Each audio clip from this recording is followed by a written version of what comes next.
Salut à toutes et à tous, comment ça va? C'est Pierre, très content de vous retrouver sur Informe Aéro et aujourd'hui nous allons parler de la peur en avion. Comme je l'avais promis dans la première vidéo sur la peur en avion, nous allons nous intéresser aux turbulences. En effet, les turbulences constituent la source d'inquiétude la plus commune pour les passagers qui ont peur en avion.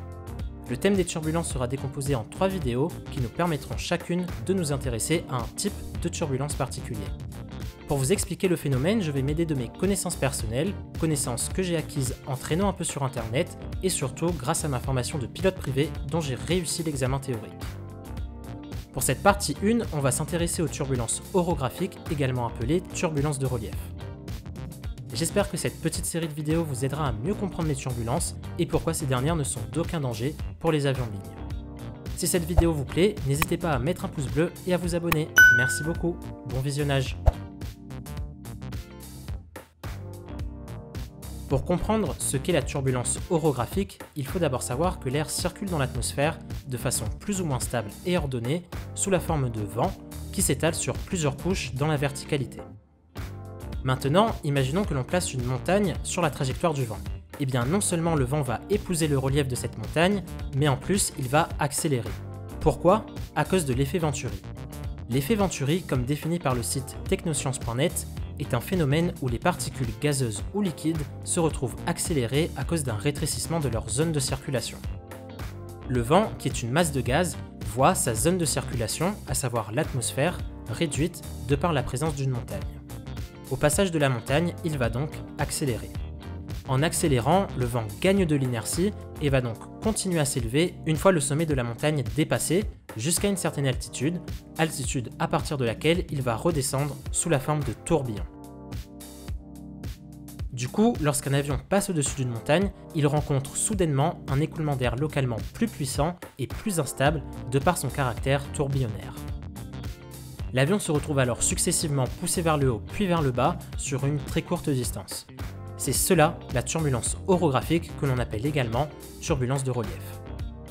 Ce type de turbulence peut se former partout où il y a un obstacle à la circulation du vent, au niveau d'une colline, d'un immeuble, d'une tour, etc.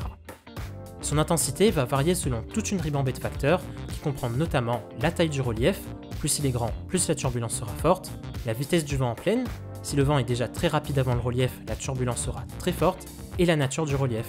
La turbulence sera plus forte au passage d'un relief accidenté qu'au passage d'un relief relativement lisse. La turbulence orographique est le type de turbulence le plus dangereux pour l'aéronautique. Pour preuve, les compagnies aériennes sud-américaines allument systématiquement la consigne « Attachez vos ceintures » lorsque leurs avions survolent la cordillère des Andes. En effet, les turbulences dues au relief peuvent y être parfois très fortes.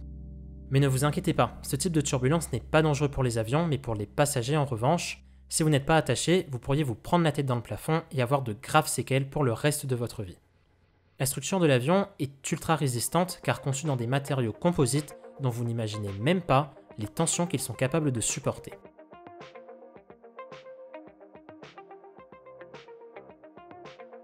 De toute façon, il est rare que l'on se retrouve dans le cœur du phénomène de turbulence orographique.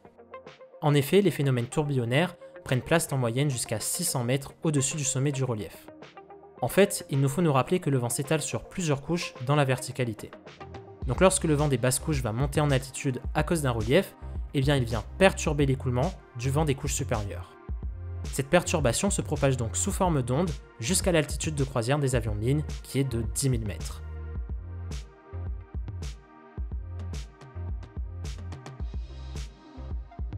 C'est pour cela que même lorsque l'on vole à 6 000 mètres au-dessus des Alpes, on rencontre des turbulences qui sont dues au massif montagneux.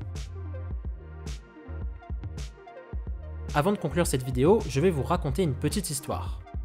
Comme je l'ai dit au début de la vidéo, je suis élève pilote en formation de pilote privé. Une formation que j'ai commencée sur l'île de la Réunion dans l'océan Indien. Un jour, je pars en navigation entre Saint-Pierre dans le sud de l'île et Saint-Denis-Gillot dans le nord de l'île avec un instructeur. On décide donc de faire cette navigation en cheminement, c'est-à-dire en suivant la côte. Mais vers la fin du vol, on décide de survoler la Terre pour raccourcir un peu le vol. On se dirige donc vers la route du littoral, une route à flanc de falaise très célèbre à La Réunion.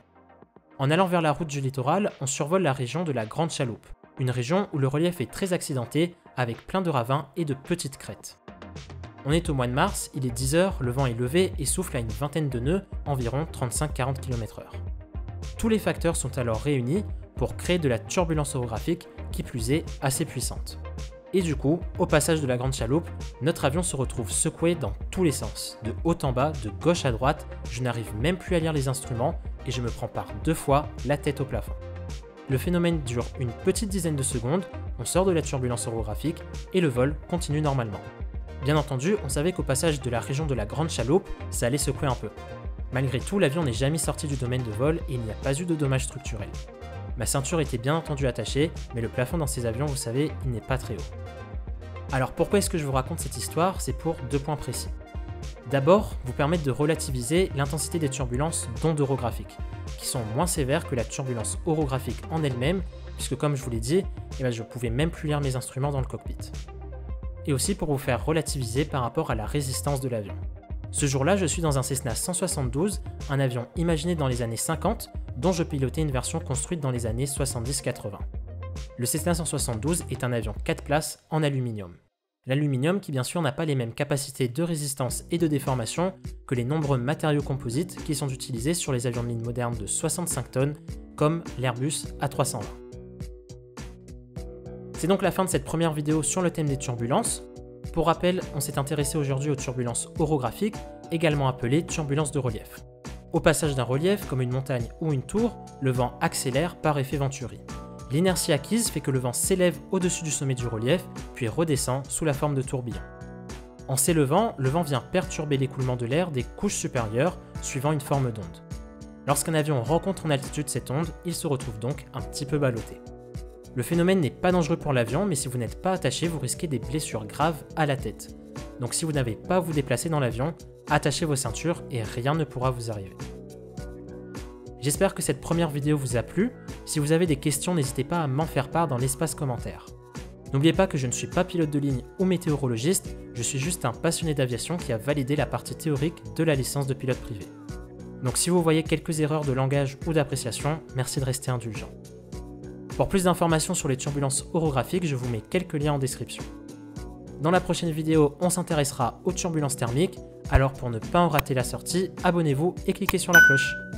D'ici là, portez-vous bien, à très bientôt les amis, merci pour votre visionnage.